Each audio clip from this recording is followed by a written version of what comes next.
Que abra su Biblia en el libro de Hebreos, capítulo 10. Gloria al nombre del Señor.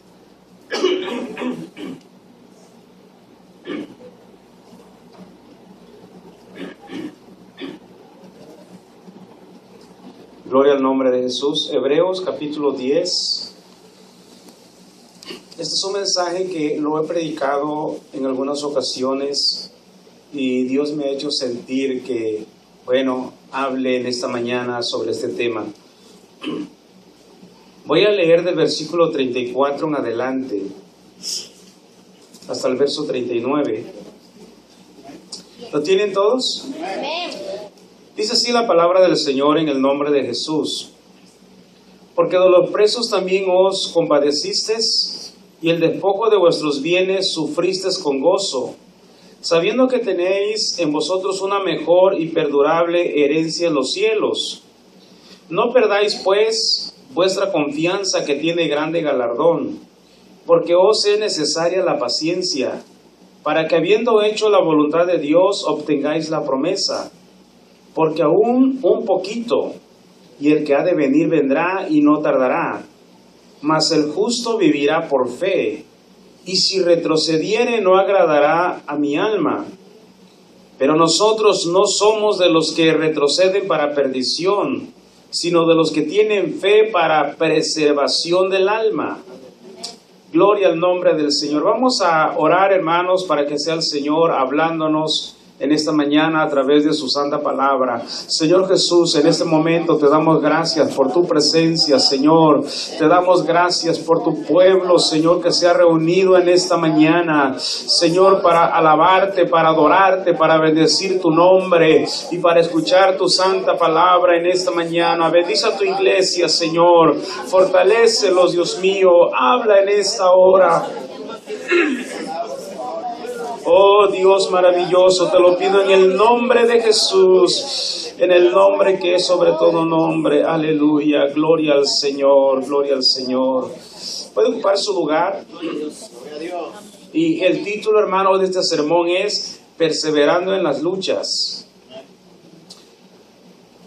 Tal parece que cuando uno inicia el camino de Dios, parece que todo fuera fácil.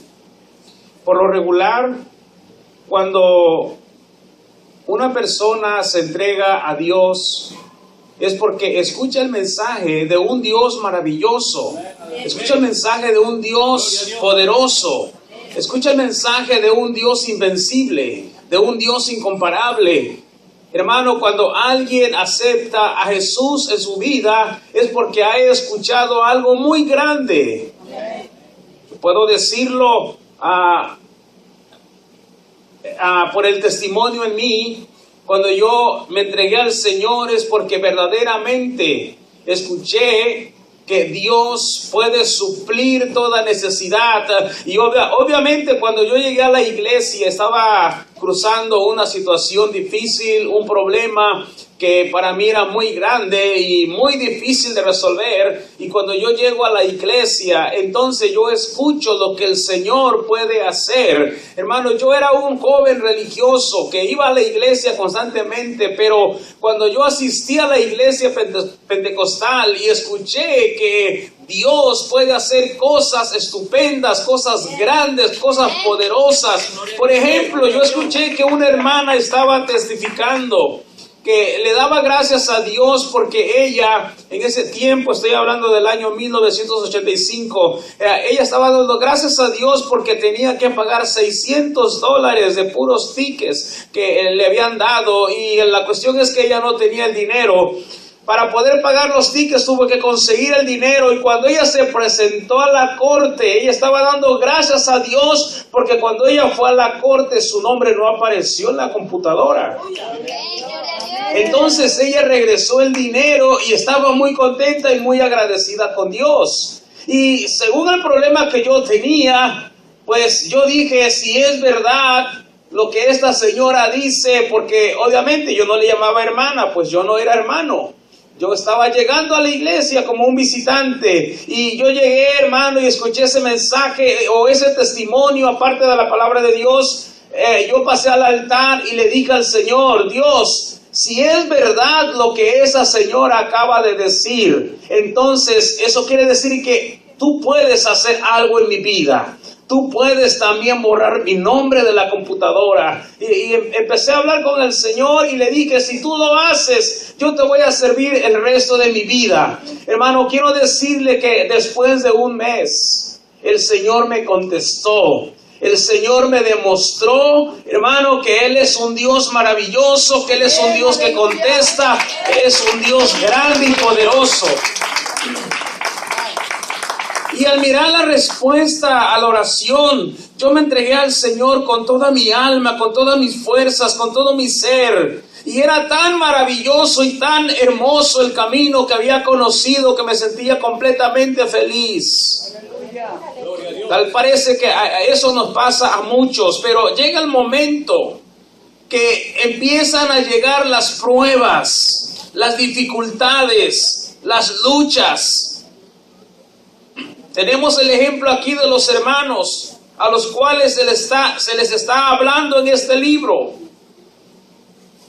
Algunos dicen que este libro de Hebreos fue dirigido a los hebreos, pero otros dicen que no. Pero independientemente a quien haya sido, sabemos que se les estaba hablando a los hermanos. Tampoco se tiene la certeza de quién escribió el libro de Hebreos.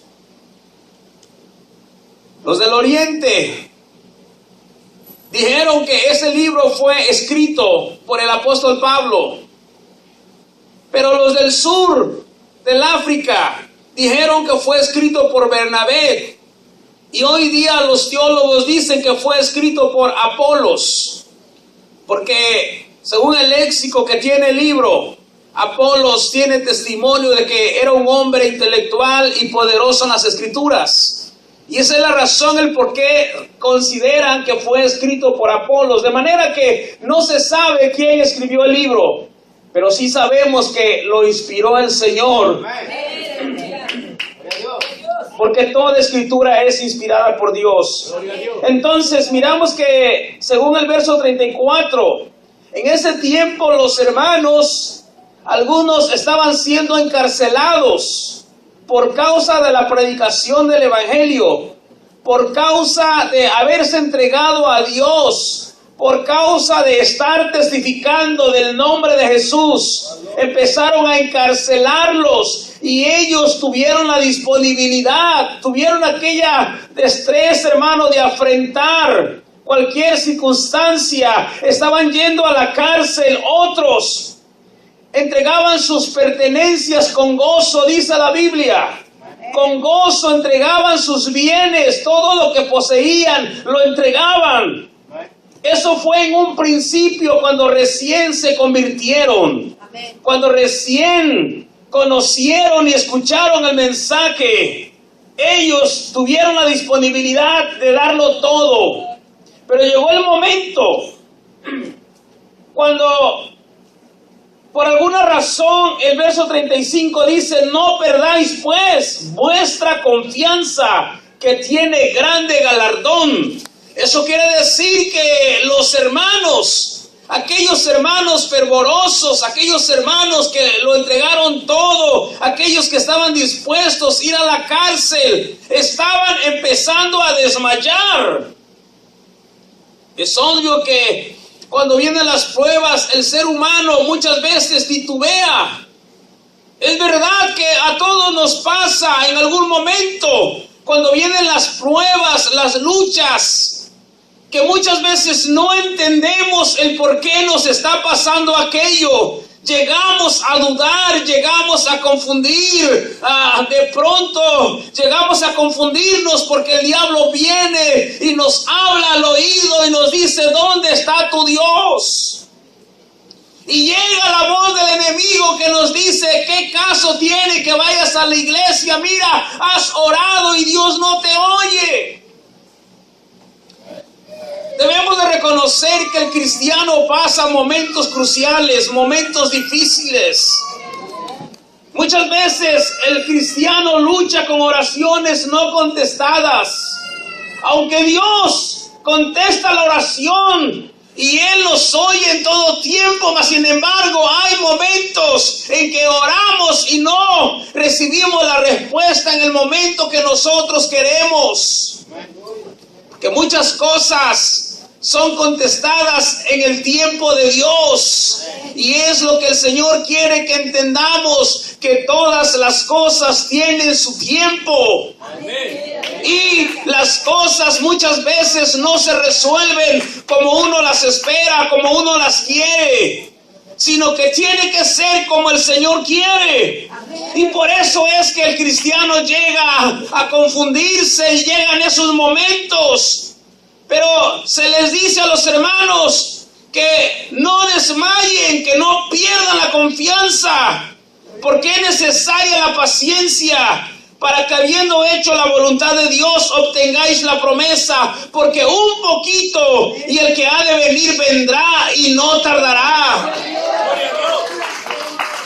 Los hermanos en aquel tiempo estaban desmayando. Su fe estaba menguando por las pruebas, por las luchas, por las dificultades.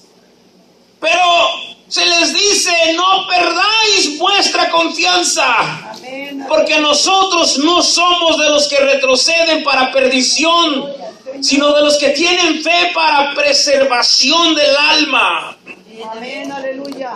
Preservar quiere decir proteger, resguardar anticipadamente a alguien o algo de algún problema o de algún peligro. Entonces se les está diciendo a los hermanos: nosotros no somos de los que retroceden, sino de los que perseveran. Amén. Lo mismo el Señor nos dice en esta mañana. Nosotros no fuimos llamados para regresar atrás, sino para perseverar en medio de las luchas, en medio de las pruebas, en medio de las dificultades. Muchas veces las dificultades pueden ser una enfermedad, puede ser una necesidad económica, puede ser problemas matrimoniales, problemas de familia, cualquier cosa que te desanime, cualquier cosa que salga contrario a lo que tú quieres, a lo que tú esperas. El apóstol Pablo dice que es necesario que a través de muchas pruebas y tribulaciones entremos en el reino de los cielos. Muchas veces la iglesia se desanima porque miran que otros se van, llegan, están aquí con nosotros y de pronto se desaparecen. Y eso trae desánimo a la congregación. Pero hermanos, quiero decirles también en esta mañana que la Biblia sigue diciendo que muchos son llamados y pocos son los escogidos. ¿Qué pasa entonces? Mucha gente puede venir porque ha sido llamada, pero solamente los escogidos son los que permanecen, son los que se quedan, son los que están dando fruto. Quisiéramos que todos los que llegan se quedaran. Eso quisiéramos. Y qué bueno sería. Pero lamentablemente, hermano, cuando el Señor enseña la parábola del sembrador, usted sabe que la Biblia nos dice que solamente la semilla que cae en buena tierra es la que permanece, la que persevera, la que da fruto. Pero la que cae entre espinos, la que cae entre predegales, la semilla que no cae en buena tierra, no permanece. Sin embargo, la semilla que cae en buena tierra, no importa la dificultad, no importa el problema, no importa quién llegue y quién se vaya, no importa lo que esté pasando, no importa lo que mire o lo que escuche, la semilla que cayó en buena tierra, esa persona que ha sido cimentada, tiene los ojos puestos en el Señor Jesús, y vengan ríos, vengan pruebas, vengan dificultades, no hay hay quien lo saque, no hay quien lo arranque, no hay quien se lo lleve, porque está plantado como un árbol junto a corrientes de agua que da su fruto a su tiempo y su hoja no cae. Para que una persona no desmaye, para que alguien no retroceda, para que alguien no se deslice, hermano, necesita estar bien cimentado en la roca que es Cristo el Señor. Y eso es lo que usted y yo debemos hacer: plantarnos bien, echar raíces, hermano, estar bien fundados en Jesús, el Cristo. Gloria al Señor, porque si nosotros nos fundamentamos en Él, Él es la roca inconmovible, Él es la roca que no puede moverse. Bendito sea el nombre del Señor. Y si nosotros tenemos la fe puesta en Él, como dice la Biblia, puesto los ojos en Jesús, que es el autor y consumador de la fe, nada nos podrá separar del amor de Cristo. Pero si no estamos bien cimentados, si no tenemos la mirada en Jesús, entonces vamos a empezar a criticar todo, a murmurar, vamos a empezar a claudicar, vamos a empezar a atacar a la misma obra del Señor. Aleluya, hablando Señor Jesús. Y eso, hermano, es muy frecuente. La crítica no debería existir en la iglesia, en la casa del Señor, mas sin embargo, desde tiempos antiguos, la crítica siempre ha existido.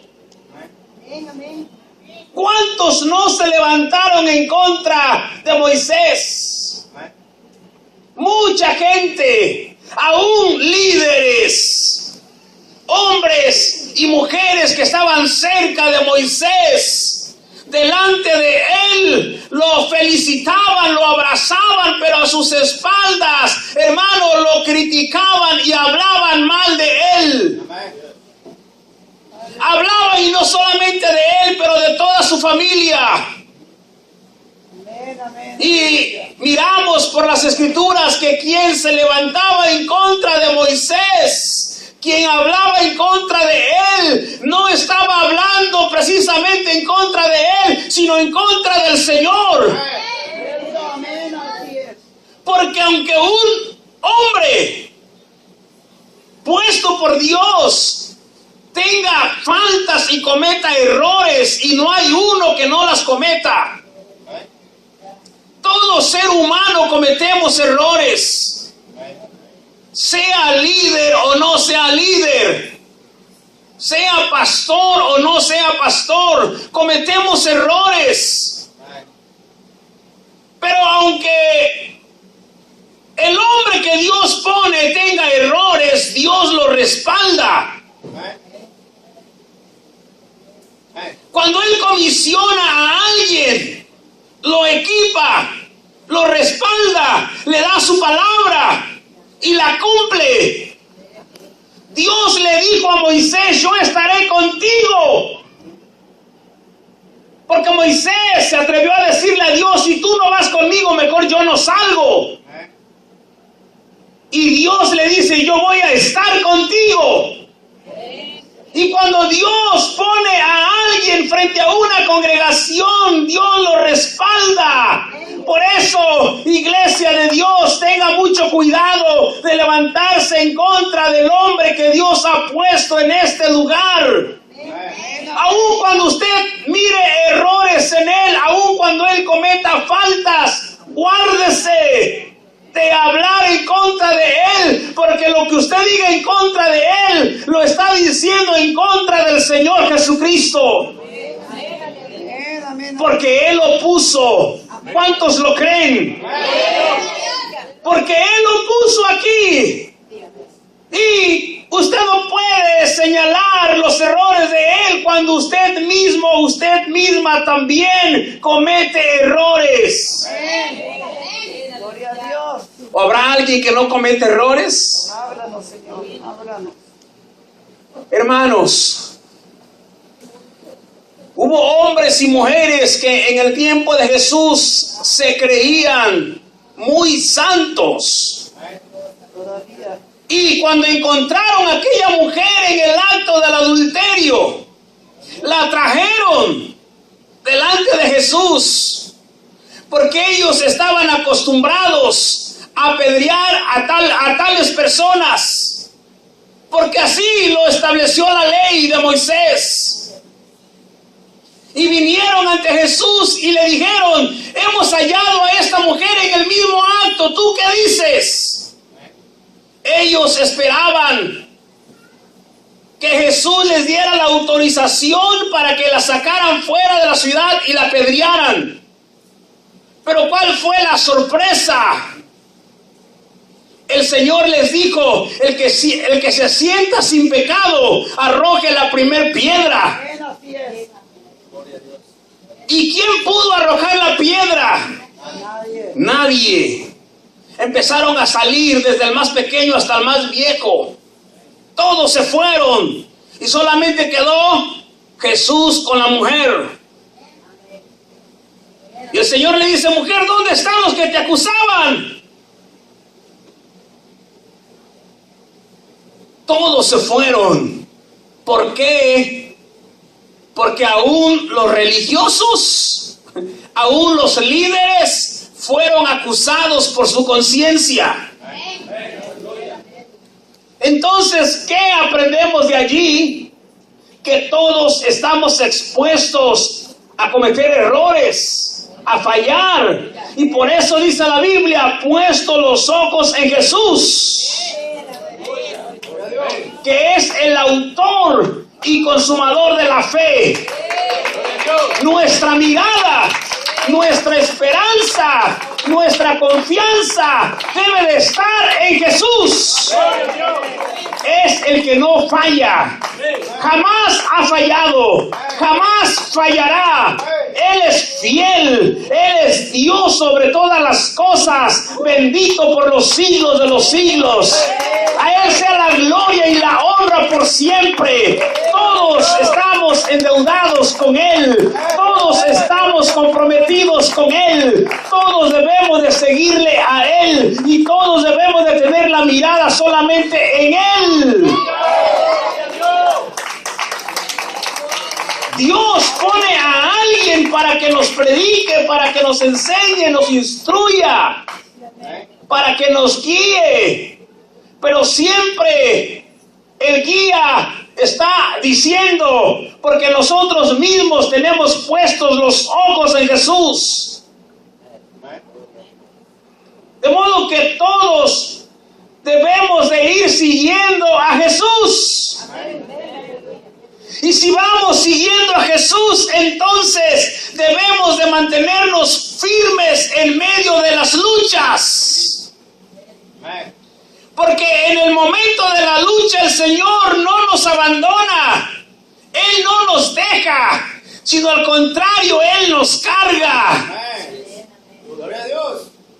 Yo no sé si usted, pero yo he sentido en los momentos más difíciles de mi vida, yo he sentido las caricias del Señor. Yo he sentido cómo Dios me ha levantado cuando me he sentido caído. Dios me ha dado nuevas fuerzas cuando me he sentido sin ninguna. Dios ha estado conmigo en los momentos más cruciales de mi vida. Hermano, yo puedo decir con seguridad que Dios es fiel, que Dios es real. He pasado 30 años en el camino del Señor predicando la palabra de Dios, hermano, y en estos 30 años sigo diciendo lo mismo que en un principio. Dios es real, Dios es fiel, Dios es verdadero. Él cumple sus promesas en los momentos más cruciales. Hermano, yo he escuchado la voz del Señor que me dice: no temas, no desmayes, porque yo soy tu Dios, que te esfuerzo, que te sostengo, siempre te ayudaré, siempre te sustentaré con la diestra de mi justicia. Oh, bendito sea el nombre del Señor. Dios viene a nosotros y nos dice: no temas, yo te ayudo.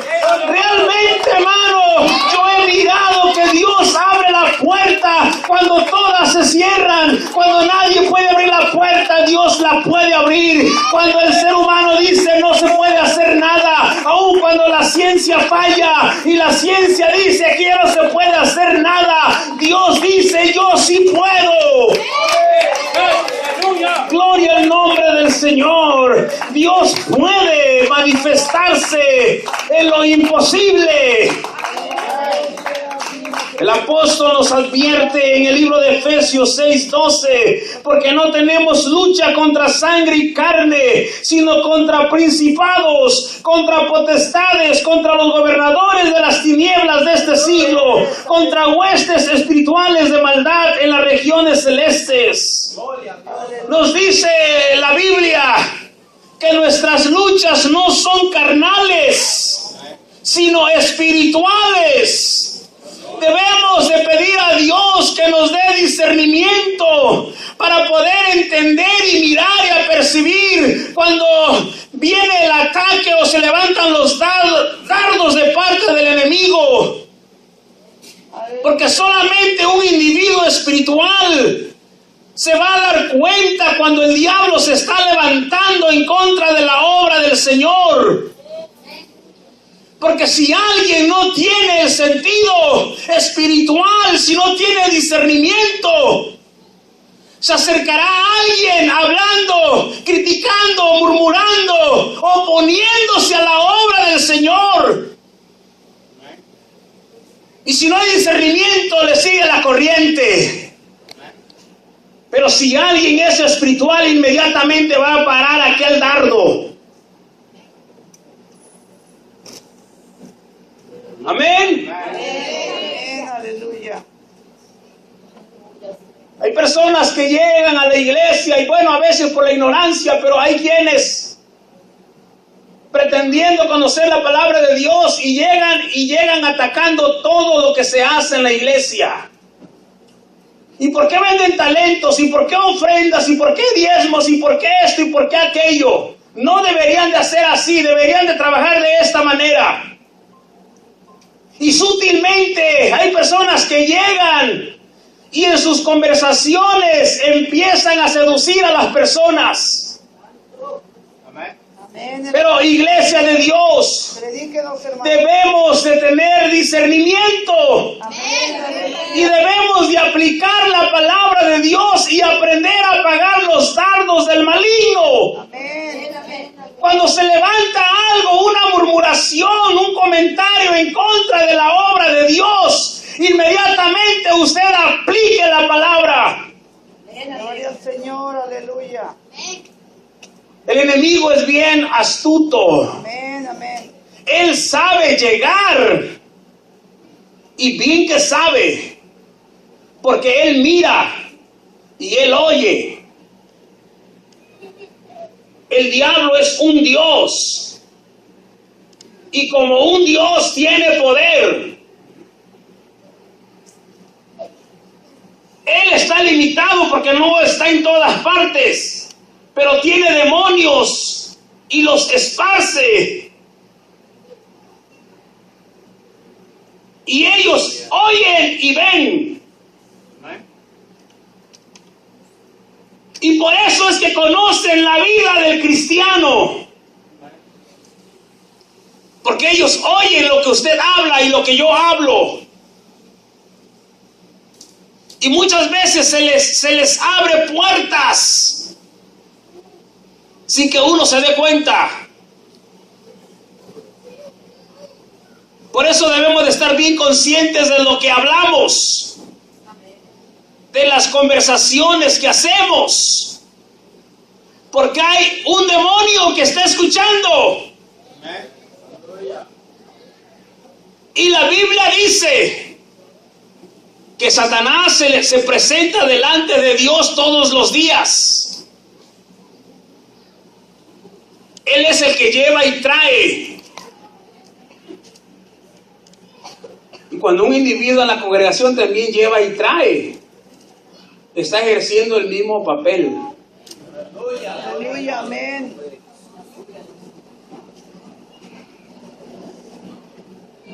¿O no enseña eso el libro de Job?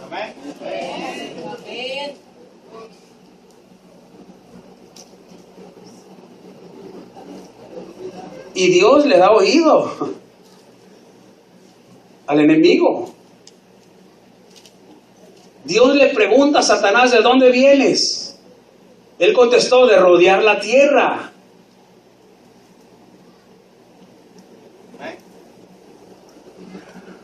¿Y no has considerado a mi siervo Job, que no hay otro como él en la tierra? Varón perfecto, recto y temeroso. Ah, sí, pero porque lo has bendecido. Quítale todo lo que tiene y verás si no blasfema en tu misma presencia. ¿Qué entendemos con eso? Que Satanás conocía la vida de Job.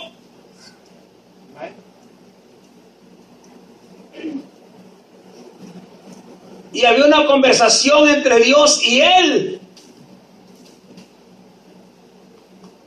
Y dice, sí, él es temeroso porque le has bendecido, pero quítale todo lo que tiene y verás si no blasfema en tu misma cara. Dijo Dios, está en tus manos. Solamente no le quites la vida. ¿Y qué hizo el enemigo? Vino y en un solo momento mató a todos sus hijos. Le quitó toda su riqueza. Y cuando le dieron esa noticia a Job, solamente se inclinó al suelo y dijo, Jehová dio y Jehová quitó, sea el nombre de Jehová bendito.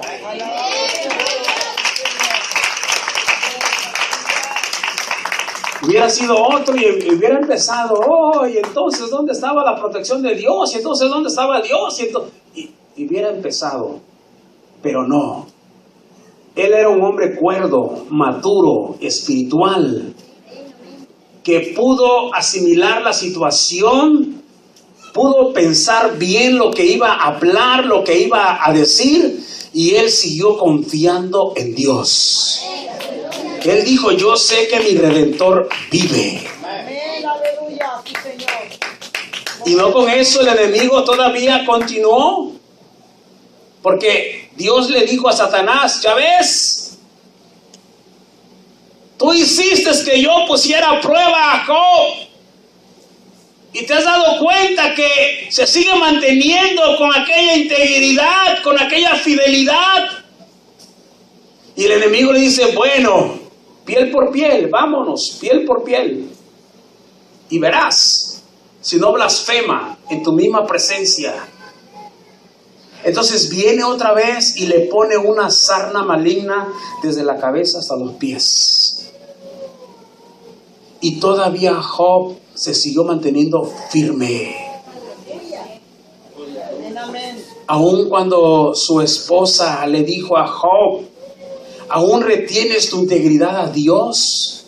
Maldice a Dios y muérete. Dijo Job, has hablado como las mujeres más necias. Si de Dios recibimos el bien, ¿por qué no recibiremos el mal?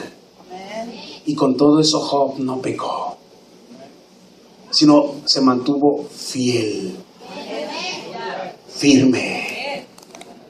Hermanos, cuando venga la prueba a nuestra vida, debemos de meditar muy bien antes de abrir nuestra boca. Debemos de pensarla 2 veces antes de hablar. Porque cuando nos viene la prueba es el enemigo y nosotros. Porque no viene de parte de Dios. ¿Sabes? El Señor no quiere mirarnos enfermos. El Señor no quiere mirarnos en problemas. Dios no quiere mirarnos desanimados. Pero el diablo sí. Entonces el diablo es el que viene y nos trae las enfermedades, nos quita la economía, nos quita las fuentes de ingreso, hermano, nos quita lo que más queremos, viene y para ver qué vamos a hacer, cómo vamos a reaccionar, qué actitud vamos a tomar en ese momento. Por eso es que antes de hablar, debemos de pensar muy bien lo que vamos a decir. Lo mejor de